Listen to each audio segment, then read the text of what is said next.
Gina Haspel has become the first woman to lead the CIA after being approved by the US Senate. Donald Trump's nominee won the support of almost all Republicans and half a dozen Democrats, despite her controversial career and role in torturing terror suspects.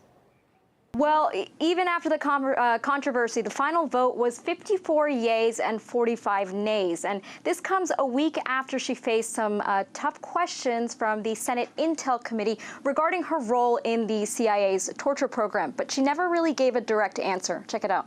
Do you believe the program, in terms of the interrogation program, was consistent with American values? We have decided to hold ourselves to a stricter moral standard. Are they consistent with American values? Senator, I believe very strongly in American values. I want to trust that you have the moral compass that you said you have. I have conducted myself honorably and in accordance with U.S. law. Do you believe that the previous interrogation techniques were immoral? What I believe sitting here today is that I support the higher moral standard we have decided to hold ourselves to. Can you please answer the question?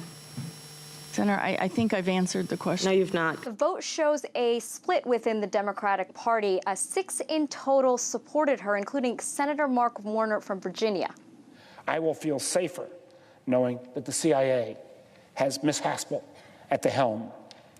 Most importantly, I believe she is someone who can and will stand up to the president, who will speak truth to power. And if this president orders her to do something illegal or immoral, like return to torture, she will refuse.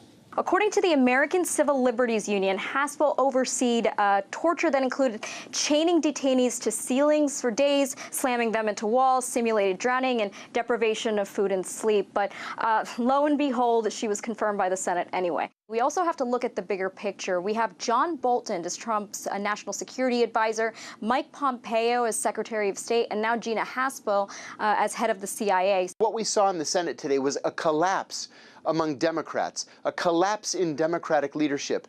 You know how hard it's going to be to convince our European allies that it's okay to have a torturer as the director of the CIA? What's the United States going to do when the German federal prosecutor, for example, follows through with his recommendation that charges be filed against Gina Haspel for crimes against humanity? How can you have a CIA director that's not permitted to go to Europe because she has serious felony charges hanging over her head? This is something that the Democrats could have seized on, and they had the support of John McCain, and they had the support of Jeff Flake, the junior senator from Arizona, and they did nothing with it. We were looking for leadership on the anti-Haspel side from the likes of Mark Warner, the senior senator from Virginia, who is also the vice chairman of the Senate Intelligence Committee, and he flip-flopped and decided, after saying all these things about Gina Haspel and how terrible it was what she did, that she should never have destroyed the tapes, and then when it really came down to it, he voted yes. That was a complete abdication of leadership among the Democrats.